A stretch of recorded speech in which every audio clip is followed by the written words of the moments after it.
یعنی جب امتحان ہو چکتا ہے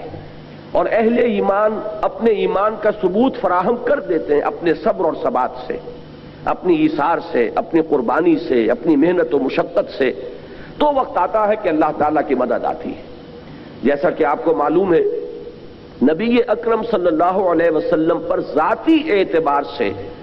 جو ابتلاء اور آزمائش اور شدائد اور مصائب آئے ہیں ان کا نقطہ عروج ہے یوم طائف۔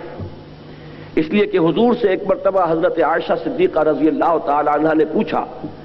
کہ حضور آپ پر احد کے دن سے زیادہ سخت دن بھی کوئی گزرا ہے؟ حضرت عائشہ دیکھیے ذہن میں رکھیے، اس سے بھی آج کل جو چند لوگوں نے ایک نیا فتنہ کھڑا کر دیا حضرت عائشہ کی عمر کے سلسلے میں، اس لیے کہ بخاری کی روایات کے مطابق حضرت عائشہ رضی اللہ تعالی عنہ کی عمر جو ہے جبکہ حضور سے ان کی شادی ہوئی ہے وہ 9 برس تھی۔ اب یہ چونکہ جدید ذہن جو ہے ابا کرتا ہے اور مستشرقین نے اس پر اعتراضات کیے ہیں، تو کچھ لوگوں نے دوسروں کے ان اعتراضات سے مرعوب ہو کر نئی نئی تحقیقیں نکالنی شروع کی۔ میں یہاں اس واقعے کے ضمن میں عرض کرتا چلوں کہ اس واقعے سے بھی ثابت ہو رہا ہے کہ حضرت عائشہ کا وہ دور جو ہے یوم طائف والا وہ شعور کا دور نہیں تھا۔ اگر وہ شعور کا دور ہوتا تو یہ سوال نہ کرتی ہوں۔ ان کی شعور کی عمر میں سخت ترین دور جو آیا ہے، سخت ترین دن جو ہے وہ احد کا دن ہے، یہ سن 3 ہجری میں ہے۔ تو وہ جو سخت دن ہے کہ 70 صحابہ شہید ہوئے، حضور کے دندان مبارک شہید ہوئے، حضور کا چہرہ مبارک لہو لہان ہوا، حضور پر کافی دیر تک غشی طاری رہی، یہ ساری وہ کیفیات تھیں جو ان کے علم میں تھیں۔ تو انہوں نے اس کے حوالے سے پوچھا کہ حضور کیا آپ پر کوئی دن احد سے بھی زیادہ سخت گزرا ہے؟ یہ خود ثبوت ہے اس کا کہ جو مکی دور جو ہے حضور کی حیات طیبہ کا وہ دور حضرت عائشہ کے شعور کا دور نہیں۔ حضور نے فرمایا ہاں، طائف کا دن مجھ پر احد سے بھی کہیں زیادہ سخت تھا۔ اس کی وجہ یہ ہے کہ اگرچہ آپ مجروح زیادہ ہوئے ہیں طائف میں احد میں اور 70 صحابہ شہید ہوئے، لیکن یہ کہ آپ جنگ کی حالت میں تھے، آپ کے جانثار آپ کے دائیں بائیں موجود تھے، لوگوں نے اپنے سینوں کو آپ کے لیے ڈھال بنایا ہوا تھا، تو یہ نقشہ اور ہے اور طائف کا نقشہ اور ہے۔ اس لیے کہ اس میں صرف حضور تھے اور حضور کے ساتھ صرف زید ابن حارثہ رضی اللہ تعالی عنہ وصلی اللہ علیہ وسلم، اور اس وقت جو نقشہ بنا ہے، جو پتھراؤ ہوا ہے، جو رسوائی ہوئی ہے، رسوا سر بازارے آں شوق ستمگارے، کہ میں تو یہ عرض کیا کرتا ہوں کہ آپ اپنی گلیوں میں کبھی کبھی جب دیکھتے ہیں کوئی مجذوب قسم کا آدمی آ جائے تو جو آوارہ قسم کے بچے چھوکرے ہوتے ہیں وہ اس کے گرد گھیرا ڈال کر تالیاں پیٹتے ہیں، کنکر مارتے ہیں، چھیڑتے ہیں۔ یہ جو نقشہ آپ کو اپنی گلیوں میں کبھی نظر آتا ہے بعین ہی یہ نقشہ تھا طائف کی گلیوں میں اور محمد الرسول اللہ صلی اللہ علیہ وسلم کہ 3 اشخاص سے آپ ملنے گئے، تینوں نے ایسے سخت جواب دیے ہیں کہ وہ بجائے خود کافی تھے کلیجے سے پار ہونے کے لیے، لیکن اس کے بعد جو مزید انہوں نے کیا کہ اپنے ہاں کے اوباش لوگوں کو اشارہ کر دیا کہ ذرا ان کی خبر لو۔ اب حضور واپسی کا سفر کر رہے ہیں لیکن اب وہ چھوکرے آ گئے ہیں اور انہوں نے پتھراؤ شروع کیا ہے، اور حضرت زید ابن حارثہ اب ادھر سے روکتے ہیں، اپنے آپ کو ڈھال بناتے ہیں حضور کے لیے، تو وہ پتھر ادھر سے آ رہا ہے، ادھر ہٹتے ہیں تو ادھر سے پتھراؤ ہو رہا ہے، اور خاص طور پر الفاظ آئے ہیں کہ ٹخنے کی ہڈی کو ٹاک ٹاک کر پتھر مارے جا رہے ہیں جس میں مبارک لہو لہان ہو گیا ہے۔ حضور صلی اللہ علیہ وسلم کچھ کمزوری کی وجہ سے، زیادہ خون بہ جانے کی وجہ سے، ضعف کی وجہ سے ایک جگہ بیٹھ گئے ہیں، تو 2 غنڈے آتے ہیں، ایک بائیں ہاتھ بغل میں ہاتھ ڈالتا ہے، ایک دائیں میں، اور کھڑا کر دیتے ہیں کہ اٹھیے چلیے یہاں سے۔ یہ نقشہ ہے طائف کا۔ تو ذاتی ابتلا جو ہے محمد الرسول اللہ صلی اللہ علیہ وسلم پر وہ اپنے نقطہ عروج کو پہنچ گئی ہے یوم طائف میں۔ یہی وجہ ہے کہ یہ اب ٹرننگ پوائنٹ بن گیا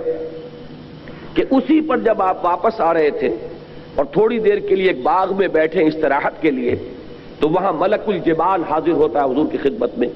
کہ میں فرشتہ ہوں جو پہاڑوں پر مامور ہوں، اور مجھے اللہ تعالیٰ نے حکم دیا ہے کہ اگر آپ فرمائیں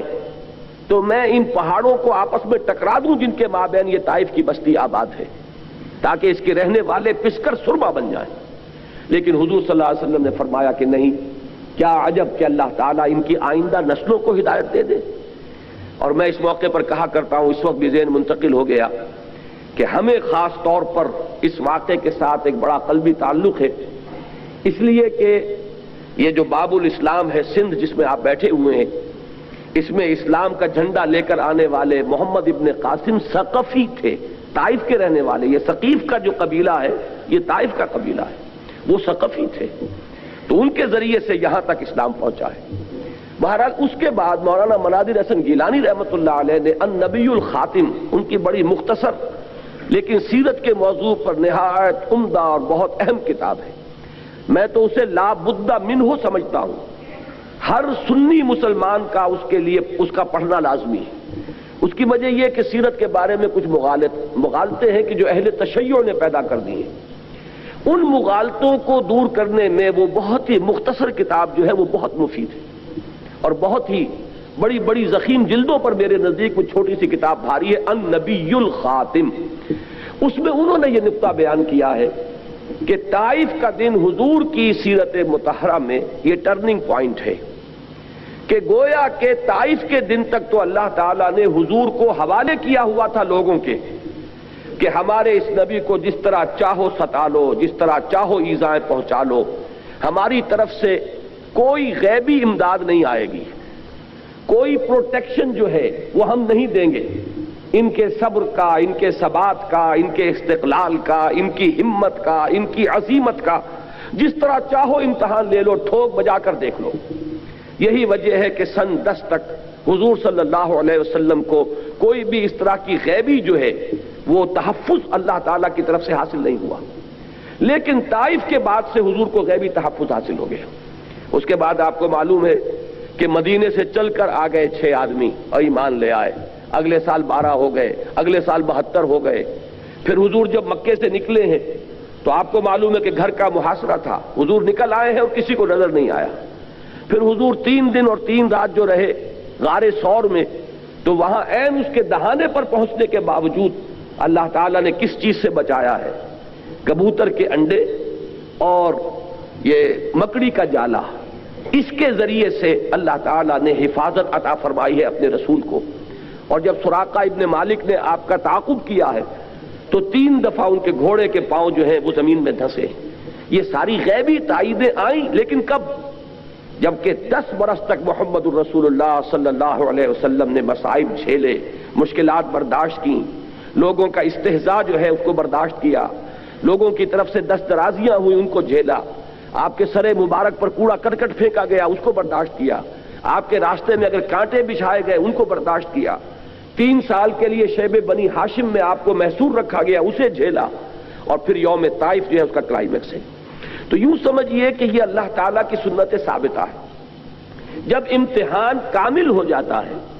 اور کوئی شخص اپنے خلوص ایمان کا ثبوت فراہم کر دیتا ہے، اب اللہ تعالیٰ کی طرف سے غیبی نصرت اور غیبی تائید آ جاتی ہے۔ وہی بات جو ہے اگر آپ اجتماعی سطح پر سمجھنا چاہیں تو یہی مسلمانوں کے لیے ہوا غزوہ احزاب میں۔ مسلمانوں کا بحثیت مجموعی یوں تو امتحانات جو ہے ہو رہے تھے، مکی دور میں ہوئے، حضرت بلال، حضرت خباب بن الارض کو جیسے ستایا گیا، اب وہ ساری تفصیلات میں جانے کا موقع نہیں ہے، لیکن بحثیت امت جو امتحانات شروع ہوئے ہیں مدنی دور میں آ کر، وہ اپنے کلائمیکس کو پہنچے غزوہ احزاب کے موقع پر۔ چنانچہ سورہ احزاب میں بھی یہی الفاظ آئے، وَزُلْزِلُوا زِلْزَالًا شَدِيدًا، ایسا سخت امتحان کہ چند ہزار کی نفری ہوگی کل مدینے کی آبادی، کل کوئی اتنا بڑا شہر نہیں تھا، کراچی کا یوں سمجھیے کہ 100واں حصہ بھی نہیں بنے گا وہ کل آباد، بلکہ 1000واں حصہ، ہزاروں میں جب کہہ رہا ہوں تو یہ اتنی سی بستی، اور 12000 کا لشکر اسے گھیرے پڑا تھا۔ اذ جاؤوکم من فوقکم ومن اسفل منکم وزاغت الابصار وبلغت القلوب الحناجر وتظنون باللہ الظنون، یہ نقشہ ہے جو غزوہ احزاب کا سورہ احزاب میں کھینچا گیا ہے۔ جب اس امتحان میں اہل ایمان کامیاب ہو گئے تو اس کے بعد جو ہے یہ ٹرننگ پوائنٹ بن گیا، اور حضور نے غزوہ احزاب کے فوراً بعد صحابہ کرام کو یہ خوشخبری دے دی تھی کہ یہ آخری بار تھی کہ قریش تم پر چڑھ کر آئے تھے، لن تغزوکم قریش بعد عامکم ھذا ولکنکم تغزونہم، اب قریش میں یہ ہمت نہیں ہے کہ وہ تم پر چڑھائی کر کے آ سکے، اب انیشیٹو تمہارے ہاتھ میں ہوگا، اب اقدام تمہاری طرف سے ہوگا۔ تو یہ میں نے اس آیت کی تشریح آپ کے سامنے تھوڑی سی ضروری سمجھی کہ ام حسبتم ان تدخلوا الجنہ، اے مسلمانوں کیا تم نے یہ سمجھا تھا کہ جنت میں داخلہ ہو جائے گا؟ یہ کوئی ٹھنڈی سڑک ہے کہ اس پر چل کر تم آرام سے، یا ریڈ کارپٹ کا تمہارا جو ہے استقبال ہوگا؟ یہاں تو جیسے کہ ایک حدیث میں آتا ہے حفت الجنت بالمکارہ، جنت کو تو گھیر دیا گیا ہے بڑی ہی تکلیف دہ چیزوں کے ساتھ۔ یہاں فقر اور فاقہ برداشت کرو گے، یہاں مصائب جھیلو گے، یہاں قربانیاں دو گے، یہاں ایثار کرو گے، یہاں تکلیفیں جھیلو گے، تب جنت کے حقدار بنتے ہو۔ ام حسبتم ان تدخلوا الجنہ، کیا تم نے سمجھا تھا کہ جنت میں داخلہ مل جائے گا؟ ولما یاتکم مثل الذین خلوا من قبلکم، ذرا حالے کہ ابھی تک تو تم پر وہ کیفیات آئی ہی نہیں، وہ تکالیف تم نے تو جھیلی ہی نہیں کہ جو تم سے پہلوں نے جھیلی ہیں۔ مستہم البأساء والضراء وزلزلوا، ان کے اوپر فقر و فاقے کی کیفیت آئی، انہیں طرح طرح کی ایذائیں پہنچی اور انہیں جھلا مارا گیا، یہاں تک کہ وقت کے رسول اور ان کے ساتھی اہل ایمان پکار اٹھے متى نصر اللہ الا ان نصر اللہ قریب۔ اب سورہ توبہ کی آیت دیکھیے، یعنی ہم مضمون ہے یہ، وہ سن 5 نبوی کی ہے آیات جو سورہ عنکبوت کی ہیں، یہ سن 2 ہجری، پھر یہ سن 9 ہجری، یوں سمجھئے کہ یہ سیرت مطہرہ وحی کے آغاز سے لے کر حضور کے انتقال تک کا اگر یہ 22 برس کا عرصہ آپ شمار کریں گے تو یہ تقریباً سپیسنگ ان میں ایکول ہو جائے گی کہ یہ 3 دفعہ یہ وارننگ آ رہی ہے۔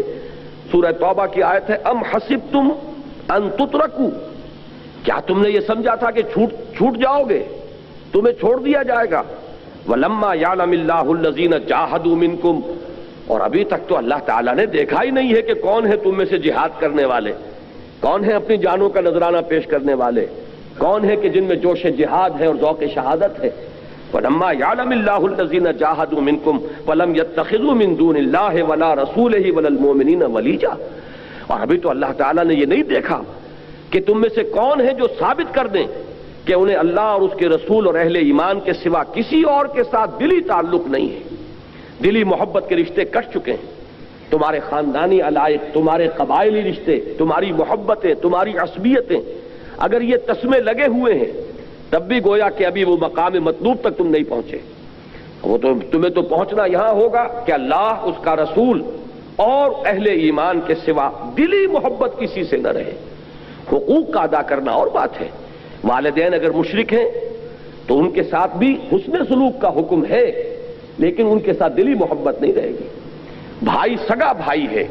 ٹھیک ہے، بھائی ہونے کے ناطے اس کی کوئی خدمت، اس کی کسی تکلیف میں اس کی مدد کرنا یہ دوسری بات ہے، لیکن دلی محبت اگر اس سے ہے، اگر اس نے اپنا منہ اللہ سے موڑا ہوا ہے، دین سے برگشتہ ہے، وہ کسی اور راستے پر جا رہا ہے، تو دلی محبت کا رشتہ اس سے نہیں ہو سکتا۔ جب تک کہ یہ معیار تمہارا جو ہے اس پر تم پورے نہیں اترو گے، اس وقت تک تم اگر یہ سمجھتے ہو کہ جنت میں ٹھنڈے ٹھنڈے داخلہ ہو جائے گا تو یہ تمہاری اپنی غلط فہمی ہے، تمہارا مغالطہ ہے۔ ام حسبتم ان تترکوا ولما یعلم اللہ الذین جاہدوا منکم ولم یتخذوا من دون اللہ ولا رسولہ ولا المؤمنین ولیجا واللہ خبیر بما تعملون، اور جو کچھ تم کر رہے ہو اللہ اس سے خوب واقف ہے۔ اب سورہ عنکبوت کی آیات جو ہیں ان میں سے جو پہلی آیت یہاں پر ہے اس کو چھوڑ دیجئے،